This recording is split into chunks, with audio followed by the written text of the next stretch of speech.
আমার প্রাসাদে এমন অন্ধকার কেন? তোগো কেউ কোথাও আছো নাকি? আলো জ্বালিয়ে দাও, সবকিছু কেন অন্ধকার? হ্যালো হ্যালো,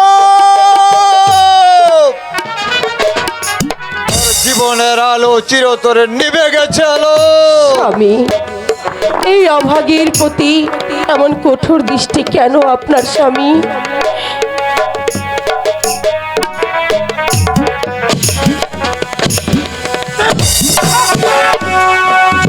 স্বামী, আমি কি অপরাধ করেছি? আপনি এভাবে কেন আমাকে আঘাত করছেন? বলুন বলুন, আমি কি অপরাধ করেছি? জানতে চাস? ওরে দুশ্চরিত্রা, ব্যভিচারিণী, কলঙ্কিনী নারী, তুই কি জানতে চাস কি অপরাধ করেছিস? বলুন, আমি কি অপরাধ করেছি? কোন কারণে আপনি আমার প্রতি এমন কঠোর দৃষ্টি দিয়ে তাকিয়ে আছেন? হ্যালো, তুই ছিল এক দিনহীন গরিব প্রজাদিন ভিখারির কন্যা। আমি যুবরাজ প্রেম কুমার তোকে ভালোবেসে বিয়ে করে জীবন সঙ্গী করে তোকে আমি থাকতে দিয়েছিলাম ওই রাজপ্রাসাদে, খেতে দিয়েছিলাম তোকে আমি রাজন্যকে তুই যৌবনের জ্বালা সইতে না পেরে আমার এই সামান্য বেতনভুক্ত কর্মচারী সেনাপতি মান সিংহকে তোর গোপন কক্ষে ডেকে নিয়ে তাকে বুকে জড়িয়ে ধরে তার কাছে চেয়েছিস তুই প্রেম ভিক্ষা। না না না, আপনি বিশ্বাস করুন স্বামী, আপনি বিশ্বাস করুন, প্রেম ভিক্ষা তো দূরের কথা, সেনাপতিকে আমি কখনো দেখিনি। দেখিসনি? জীবনে কোনোদিন তুই তাকে দেখিসনি? মনে পড়ে? মনে পড়ে? মনে পড়ে শয়তানি? একদিন তুই তাকে দেখেছিলে। একদিন সেনাপতি মান সিংহ তোর কাছ থেকে আমাকে বন্দি করে নিয়ে গিয়েছিল, আর সেদিন তুই তাকে দেখেছিলে। আর একদিনের দেখাতেই তুই তাকে ভালোবেসে তোর এই রূপ লাবণ্যময়ী দেহটা তার হাতে তুলে দিয়েছিস, তোর যৌবনের চালাবাটাকে। স্বামী গো, তুমি বিশ্বাস করো, আমি আমি তোমার পা ছুঁয়ে বলছি, এ সম্পূর্ণ মিথ্যে, সম্পূর্ণ মিথ্যে। বল শয়তানি, বল, বল, বল। ভালোবাসা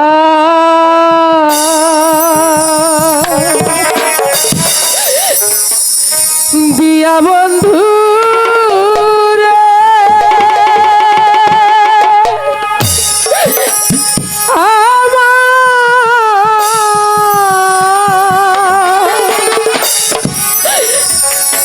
মন প্রাণ হরিয়া রে,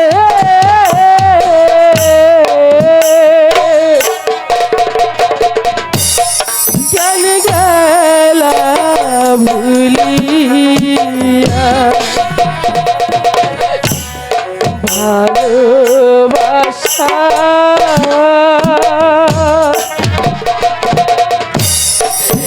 দিয়া বন্ধু রে, আমার মন প্রাণ কারিয়া রে,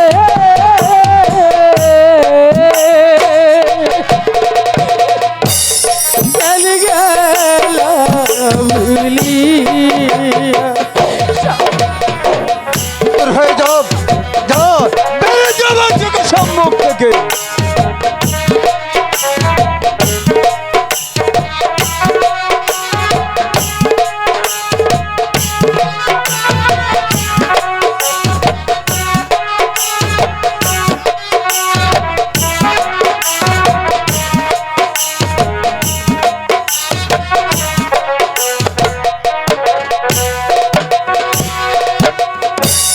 ছিলাম আমি ভিখারিণী,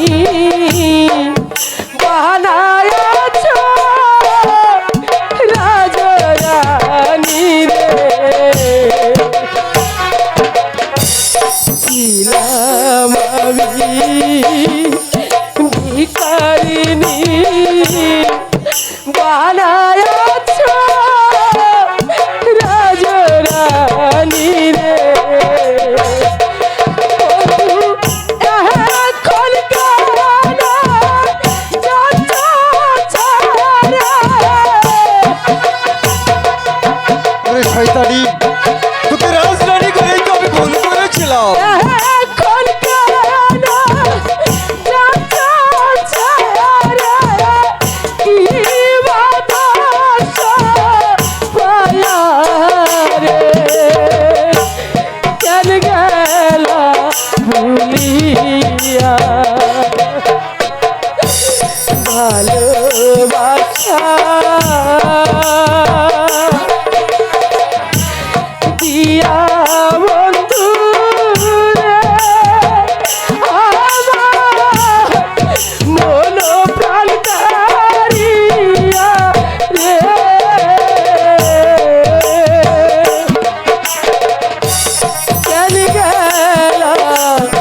ভুলিয়া। শয়তানি, যা, বেরিয়ে যা, বেরিয়ে যা আমার চোখের সম্মুখ থেকে, বেরিয়ে যা। আমি কোথায় যাব?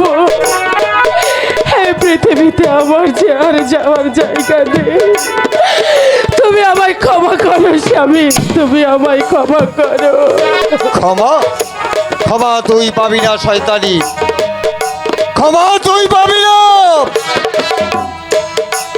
এখনো সময় আছে বলছি, তুই বেরিয়ে যা, তাহলে তোকে আমি এমন শাস্তি দেব যা দেখে বিজয় লোকের প্রজা সাধারণ ভয়ে আতঙ্কিত হয়ে উঠে। স্বামী, আমাকে ভুল বুঝে মিথ্যে কলঙ্কের বোঝা মাথায় নিয়ে আমাকে তুমি তাড়িয়ে দিও না স্বামী। আমি জীবনে কত নারী দেখেছি, কিন্তু তোর মতো এমন নির্লজ্জ নারী আর একটিও দেখিনি। যাও, বেরিয়ে যা, বেরিয়ে যা বলছে। কোথায় যাব আমি? নইলে নইলে হয়তো তোকে আমি হত্যা করতে বাধ্য হব। স্বামী তাই করো, তুমি আমাকে মেরেই ফেলো, তবু তুমি আমাকে ভুল বোঝো না। তুমি আমায় ক্ষমা করো স্বামী, তুমি আমায় ক্ষমা করো। হ্যাঁ হ্যাঁ, আমি বুঝতে পেরেছি, তোরে মায়া কান্না দিয়ে তুই আর আমাকে ভুলাতে পারবে না। জানো, এখনো সময় আছে, বেরিয়ে যা আমার চোখের সম্মুখ থেকে, নইলে তোকে আমি।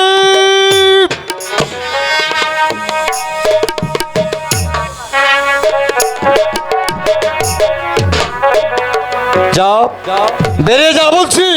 কোথায় যাব আমি, কোথায় যাব? আমি বুঝতে পেরেছি তুই যাবি না, তাই না? আমি বুঝতে পেরেছি তুই যাবি না। যাবো না। যাও। দুঃখ দিয়া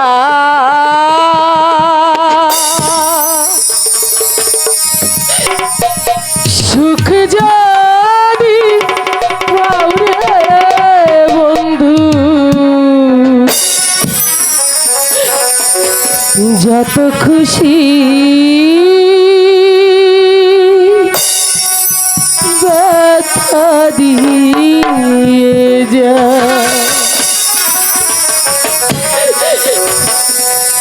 দু চোখ আমার নদী হইল,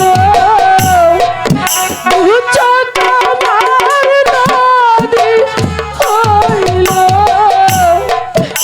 আর কি দেখতে চাও রে বেঈমান, যত খুশি ব্যথা দিয়ে যা।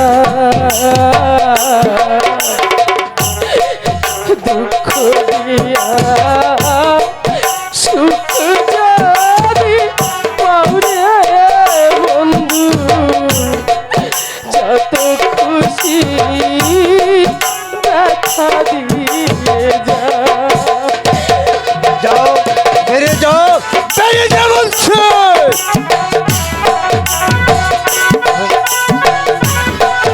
যাও, যা শয়তানি, যাও, যা শয়তানি।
ব্যথা দিয়ে যা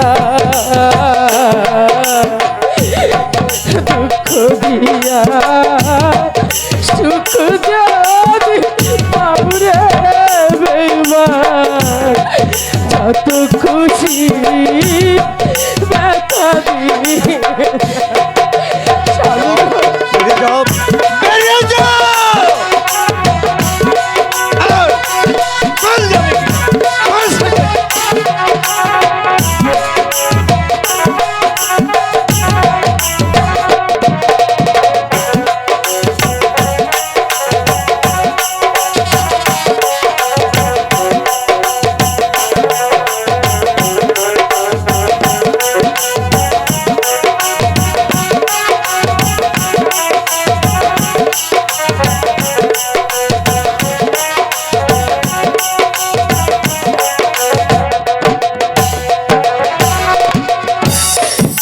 আমার বাসা ফুল সাজাই কারবা সরে বেইমান কারবা সরে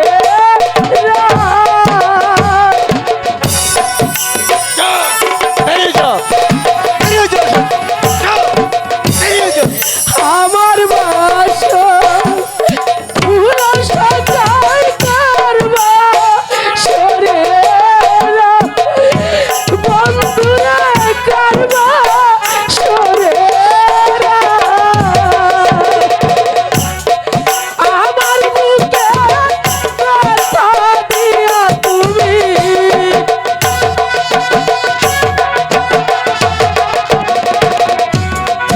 আমার বুকে ব্যথা দিয়া তুমি কার বুকে ঘুমাও রে বন্ধু যত খুশি ব্যথা দিয়ে যা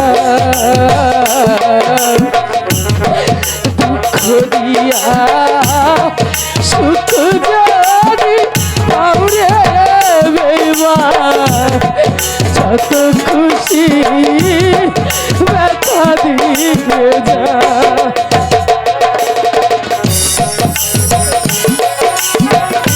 বেরিয়ে যাও বলছে।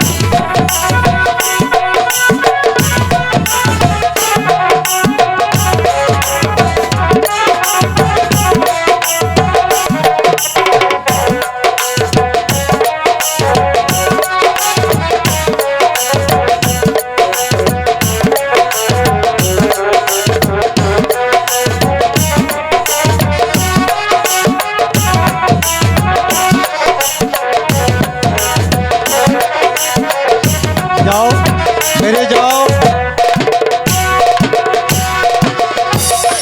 ব্যথায় ব্যথায় জীবন গেল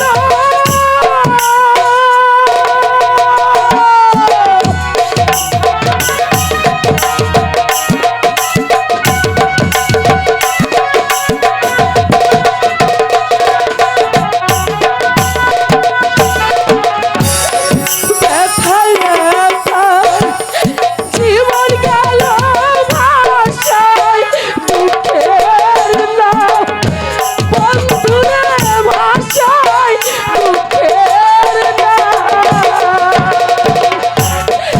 আলোর দুঃখের দরদি তুমি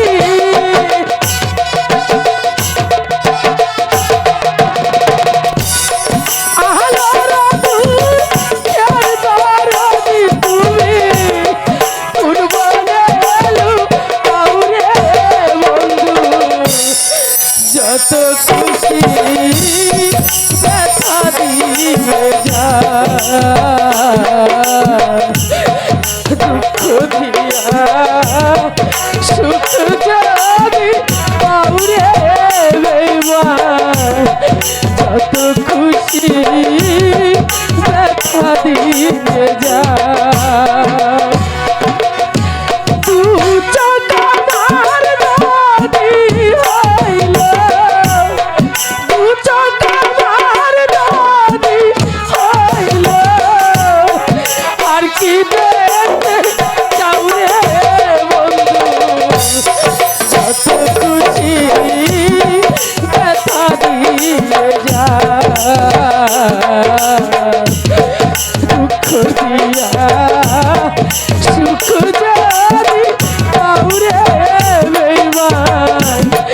যত খুশি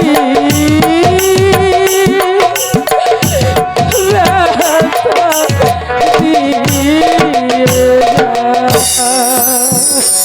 যাবি না? আমি কোথায় যাবি যাবি না তুই? আমার যে যাওয়ার জায়গা নেই। হ্যাঁ হ্যাঁ, আমি বুঝতে পেরেছি। আমি হয়েছি 70 কোটি প্রজার বসবাসের ব্যবস্থা যদি আমি করতে পারি, তাহলে তোর মতো একটা নির্লজ্জ নারী থাকার ব্যবস্থা আমি কেন করতে পারবো না? এই গাছের ঘাতককে পাঠিয়ে দে। না স্বামীদা, রাজপ্রাসাদে ডাক পড়েছে, জীবনে বহু মানুষ আমি হত্যা করেছি, বহু মায়ের বক্তব্য দিয়েছি, বহু সতী নারীর সিঁদুর মুছে দিয়েছি। জানি না করতে হবে কোন মায়ের বুক খালি করে দিতে হবে, কোন সতী নারীর সিঁদুর মুছে দিতে হবে। তাই তো কাতো কাজুল কার গতিতে রাজপ্রাসাদে ছুটে যাচ্ছে। আদেশ করুন, আদেশ করুন, আদেশ করুন মহারাজ। ঘাতক! এই শয়তানি নারীকে তুমি নিয়ে যাও দক্ষিণ মশানে। দক্ষিণ মশানে কালীমার মন্দিরে নিয়ে তাকে হত্যা করে তার তাজা রক্ত এনে তুমি আমাকে উপহার দেবে। যাও, নিয়ে যাও।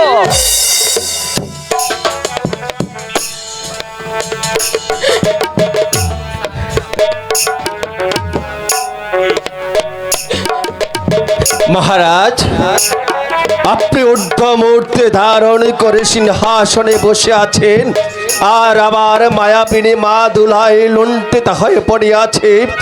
আপনি আমাকে আদেশ দিয়েছেন আমার মায়াবিনী মাকে নিয়ে যেতে দক্ষিণী মশানে, সেখানে নিয়ে গিয়ে তাকে হত্যা করে তার তাজা রক্ত নিয়ে আপনাকে উপহার দিতে।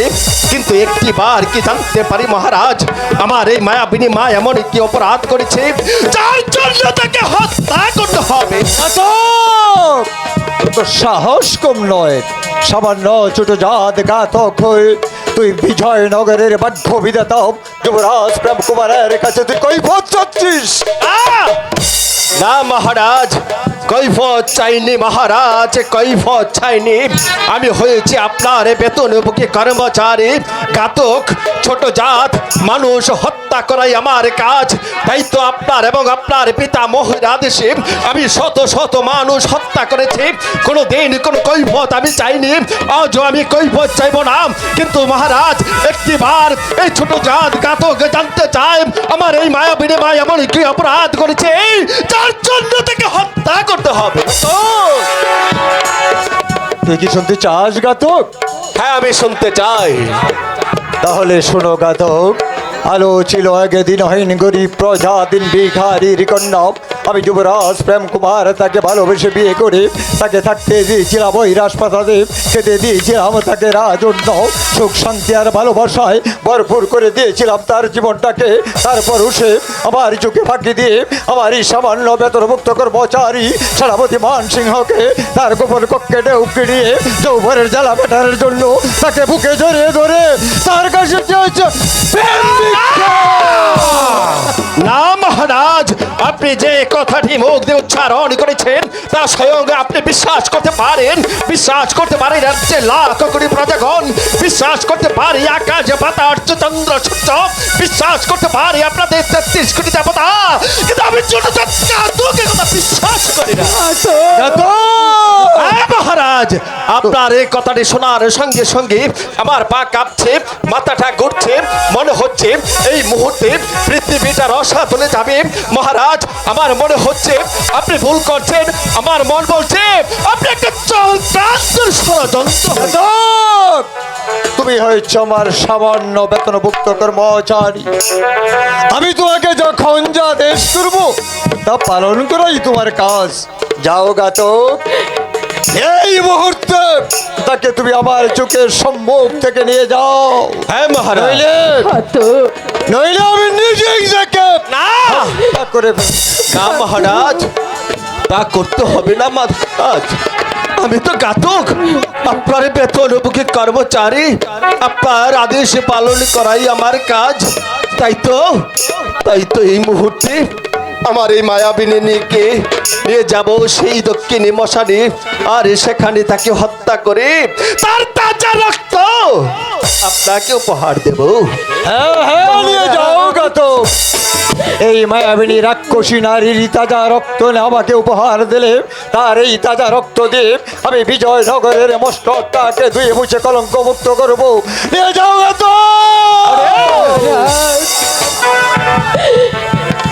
যত অপরাধ, যত যত অন্যায় সব আমি করেছি মহারাজ। শাস্তি যা যেতে হয় আপনি আমাকে দিন, কিন্তু কিন্তু আমার এই গর্বে আপনারই অরুণ যাতন ভিক্ষা দিন মহারাজ, তার জীবন আপনি আমাকে ভিক্ষা দিন। মহারাজ, মহারাজ, আমি কি শুনছি ঠাকুর? আলোর গর্ভে আমার অরুষজাত সন্তান। ঠাকুর, মহারাজ, কত স্বপ্ন ছিল, কত স্বপ্ন ছিল। আলোর গর্ভে অরুষজাত সন্তান আমাকে পিতা বলে ডাকবে। আমি আলোর সন্তান। মহারাজ, পিতা ডাক শুনবো, কিন্তু তার হলো না ঠাকুর। মহারাজ, আমার ভাগ্যে তার হলো না। কথা শুনুন মহারাজ। ওরে ঘাতক, তুই কি একটিবার বলতে পারিস? একটিবার বলতে পারিস এখন আমি কি করব? মহারাজ, আমি বলছিলাম কি মহারাজ, অন্যায় তো সে করেছে, অপরাধ সে করেছে, শাস্তি যদি পেতে হয় সে পাবে, কিন্তু তার এই গর্ভজাত সন্তান তো কোনো অন্যায় করেনি। তাই আমি বলছিলাম মহারাজ, তাই আমি বলছিলাম ওকে ক্ষমা করে দিন মহারাজ। না, ক্ষমা হতে পারে না ঘাতক, কারণ আমি রাজা, আমি বিচারক। একজন বিচারক একটা রায় করতে পারে, দুটা রায় করতে পারে না। আমি যখন তার মৃত্যুদণ্ডের আদেশ দিয়েছি, তার আমি কখনো ফিরে নিতে পারবো না। ওরে ঘাতক, আলো তো অপরাধ করেছে, কিন্তু তার গর্ভে যে অরুষজাত সন্তান রয়েছে সে তো কোনো অন্যায় করেনি। তাই তো আমি তার মৃত্যুর আদেশ প্রত্যাহার করে তাকে আমি 12 বৎসরের জন্য নির্বাসন দণ্ডে দণ্ডিত করলাম। মহারাজ, যাও ঘাতক, তাকে নদীর উপার মহাজীবনে নিয়ে তাকে 12 বৎসরের জন্য নির্বাসন দণ্ডে দণ্ডিত করো ঘাতক। তাই করছি মহারাজ।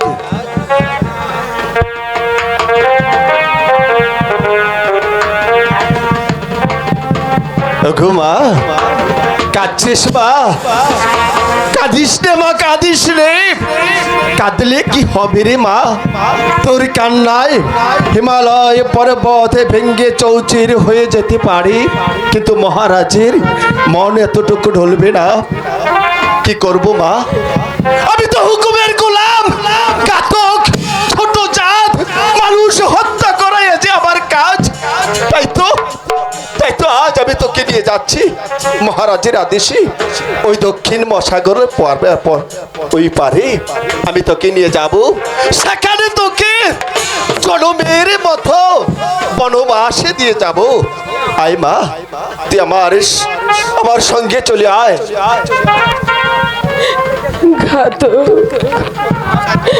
বল মা, তুই কি বলতে চাস?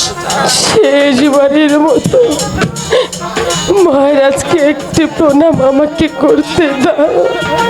ঠিক আছে, ঠিক আছে রে মা, শেষবারের মতো তুই মহারাজের চরণ দুলি নিয়ে আয়।